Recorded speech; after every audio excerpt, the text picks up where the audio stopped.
Hey folks, so I came from San Francisco. Anyone farther? DC, so I'm not sure how geography works, but I think I traveled farther than you. Yeah, probably, unless I went the long way. Okay, so very provocative title here. Developers are all the same. My name is Joyce. I said I'm from San Francisco. I'm a little bit narcoleptic, a little bit jet lagged, but I'm the head of developer relations at Postman. Who's heard of Postman? Okay, so almost everyone, I think most people probably identify as some sort of developer. So this title either angered you greatly or you're like, yep, pretty much the same. So Postman, for I think maybe a couple hands didn't raise, it's an API platform used by 20 million developers now. And so I get to work with a lot of developers, huge base, but I also work with companies who use Postman to use APIs, to use documentation, use Postman as a tool to collaborate with their developers. So again, this is the BuzzFeed title I chose. Developers are all the same. Maybe you agree, maybe you don't. We'll go over a very brief history of developer relations. Who has a developer relations department or people with titles in DevRel at your organization? Okay, so only like 5 hands. A lot of speakers are in DevRel. There's a clue.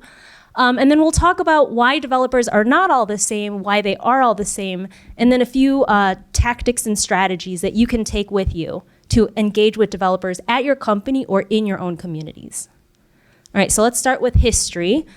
What is developer relations? Only 5 people might kind of know, and even if you have DevRel at your company, it's probably going to mean something slightly different. Okay, so the year is 1980. Apple is the first one to come up with these people called technology evangelists. And they did this to persuade third-party developers, these are external developers, to build on their Macintosh platform. Okay, so this is the 80s. DevRel has been around for a while. And this is external DevRel. And a couple decades later, oh my gosh, you guys are missing the best video right here. Maybe I can reenact it. Does anyone know what's on this?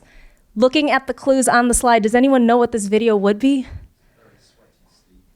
Yes, developers. Okay, so if that doesn't trigger your memory, Steve Ballmer was giving a talk to Microsoft, ex-CEO of Microsoft in 2006, actually. And this was an internal sales conversation. He was talking about the evolution of Microsoft. The vision for Microsoft has always been to provide developers with the tools to seize the next opportunity, to empower developers. And he's talking about it to internal Microsoft salespeople. So I would characterize that as internal evangelism. And as a function, DevRel can be more or less established in your organization, depending on who you sell to. So the quadrant in the top right, the Twilios and the Stripes, they're selling to developers. They call them developer first. Twilio and Stripe are actually API first. They launch as an API only, and now they've layered other products, but for the most part, they sell to developers. You also have selling to consumers and selling to businesses. So your primary money's coming from something totally different, and then maybe you have Spotify has a developer program, but they're selling to people like you and me, consumers.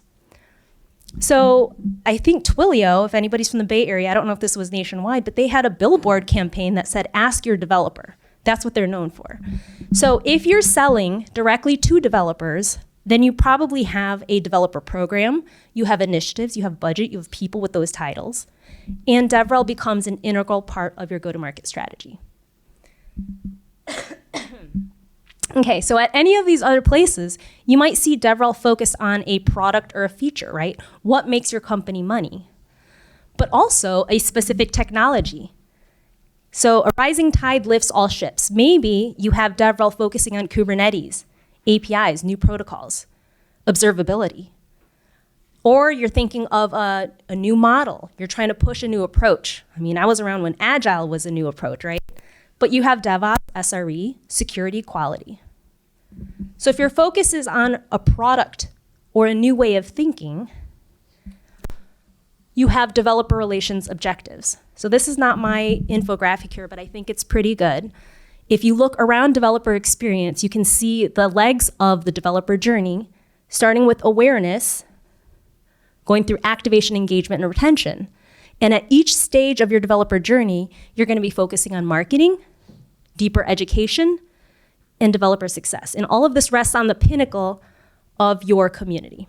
That's the foundation. So another way to describe developer relations is a process for nurturing mutually beneficial relationships. And this is why it's not like standard marketing or sales. But historically, it's been to foster the relationship and collaboration between internal and external developers, but you can also be doing DevRel. Y'all might be doing DevRel. Not a lot of hands raised when I asked if you have developer relations programs, but you can still be managing that collaboration with developers. So DevRel came about because we want to improve communication between internal and external developers. Does that sound familiar to anybody? That's the roots of a lot of the initiatives that we'll be talking about today. Okay, so let's start with lessons from DevRel. Most people have probably heard this title, Developers Are Not All the Same. And if you're talking to your neighbor, you might describe yourself as doing something with computers. If you're talking to somebody at this conference, you're going to be describing yourself very differently. So if you don't believe me, let's look at some examples. So Postman, 20 million developers. Developers are not all the same. We asked them in an annual survey to further identify themselves. And you see a lot of different job titles here. A lot of technical job titles, a lot of engineering, developer, but also non-technical roles. And actually SRE was one of them, but not numerous enough, so you can consider SRE in the other. So SREs work with APIs, but only 22% of all organizations have formally adopted an SRE role. So that's the DevOps Institute 2021 report. How many people have a title with SRE or have a function at your org with SRE? Okay, so it's about half of you. That's a little bit more than I anticipated given this stat. Not every organization operates at the scale that they're going to benefit from an SRE model or have a dedicated function for SRE. But just like DevRel can be a title or function, or it can be a way of thinking, an approach, SRE is the same way. All right, so let's be a little creepy and take a look at the agenda for today. I looked at every single speaker's job title, and I removed any levels, senior, chief, lead, anything. Anything that wasn't in English, I just didn't look at, sorry. Any title with manager, I just nixed, because we all know managers don't do much. And so we're looking at the independent contributor titles, any historical job title that we have of the speaker list for today and tomorrow. So let's look at the base, engineer and developer. I'm not surprised. Almost everybody here identifies as some sort of developer. But we also have architects, administrators, and then a bunch of types of descriptors. Of course, most people are going to identify as software developer, software engineer. We don't have a lot of hardware folks here, not physical engineers making bridges. Other descriptors, languages and frameworks. You see Python, VBA, .NET, and also cloud, systems, infrastructure. So there's a lot of different ways you can slice and dice this, and actually one of my most popular TikToks was, do you call yourself an engineer? And I think in the UK, there's actually a separate designation, if I'm not mistaken. The US, anybody can call themselves an engineer, and culturally it's like acceptable, but some countries are real finicky about this. So lots of ways to slice and dice this. Are job titles important? Well, I looked at LinkedIn. I scraped LinkedIn. People on LinkedIn, it's going to be a little bit of a caveat. People are trying to get a job. They're trying to signal to recruiters who may or may not know their field. And so they want certain keywords to be there. They'll be a little bit more precise. But people are also signaling to people like you and me to be a little bit more specific. Don't talk to me about that because I want to talk to you about this. Okay, so I think half of the people here have some sort of formal SRE title or function at their company, but that's not going to be the case for a lot of people that you're talking to. So sometimes job titles are meaningful, but sometimes they're artificial divisions. This is the postulation that I'm saying here. Sometimes these are artificial divisions because there's more commonalities than you might think. So are all developers the same? Let's talk about 3 developer relations principles, and then strategies and tactics that you can use to either push your own agenda, your new way of thinking, your product, your game days, anything that you want to be pushing within your organization. So it's a little bit like change management. The first principle is authenticity. This is a subjective state. So how can you be authentic when you're collaborating with others, specifically developers? Maybe you've heard this. Marketing doesn't work on developers. Developers are special creatures. They're smarter than the average person, and their tricks won't work on them. Okay, so this is probably not true because most companies have developer marketing.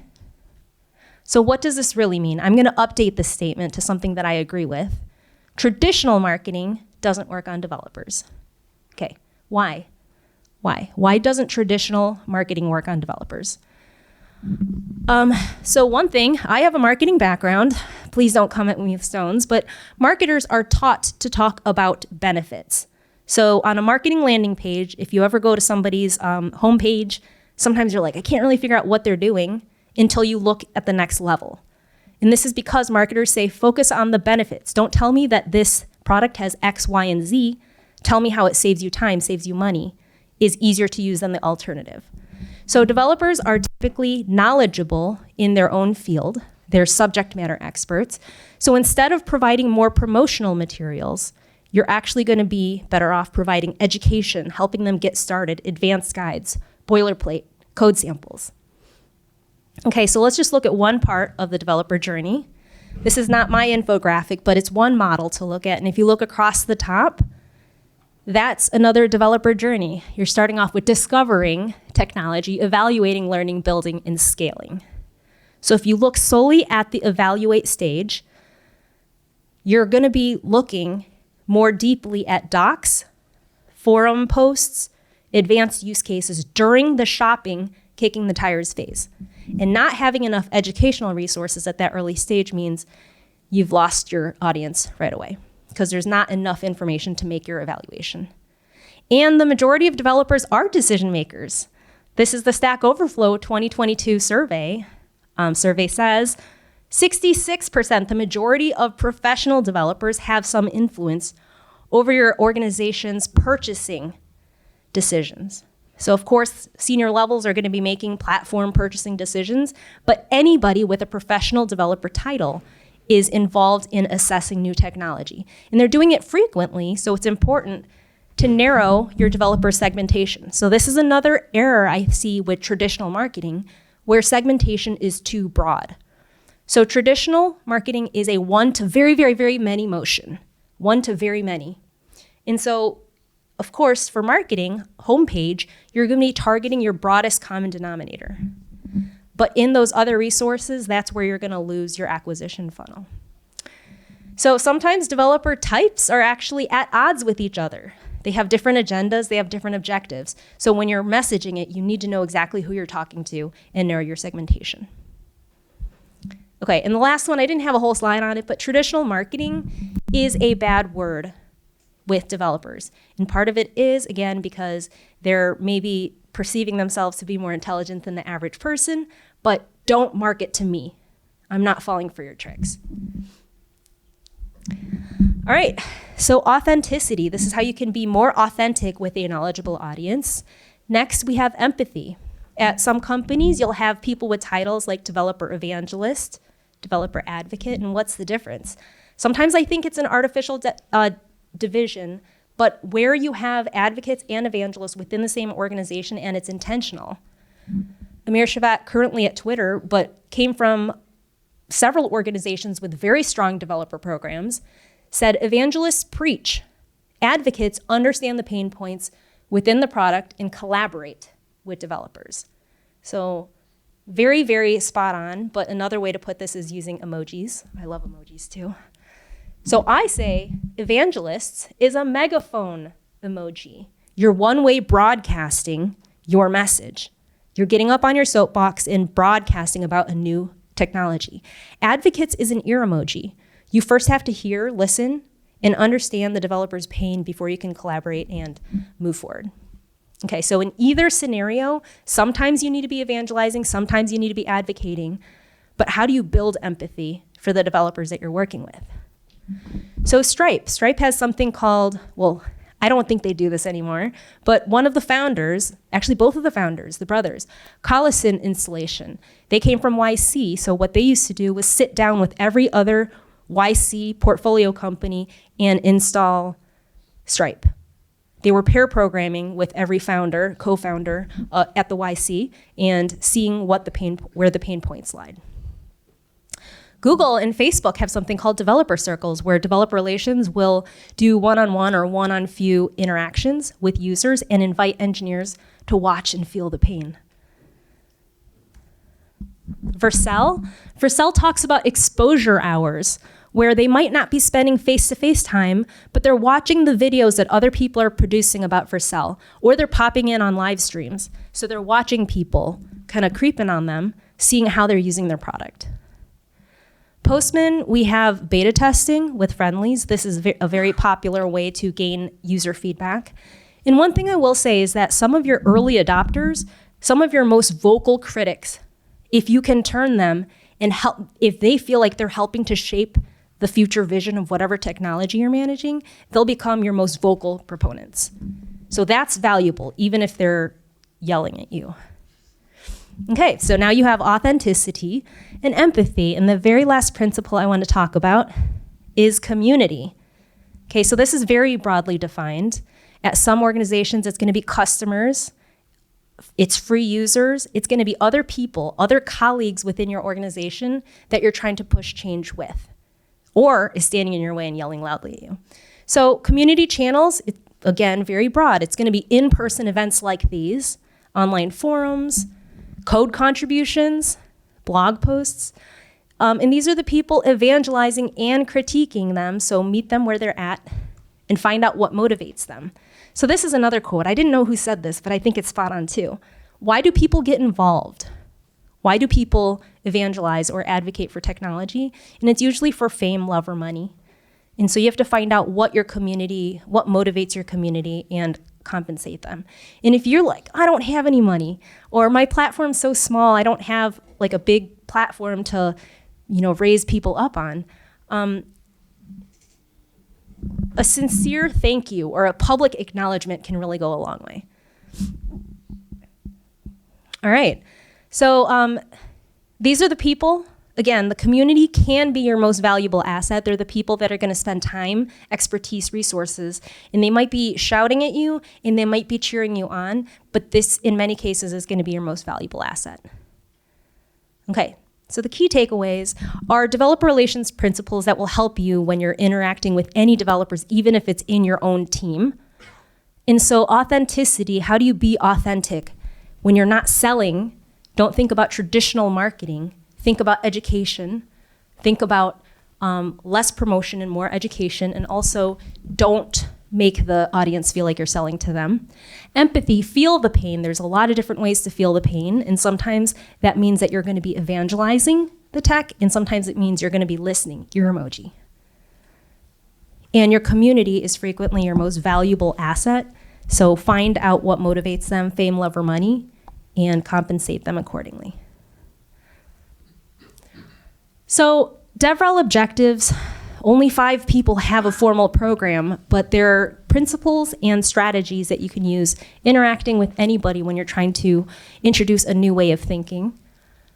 And it's a cultural approach as much as a formal program.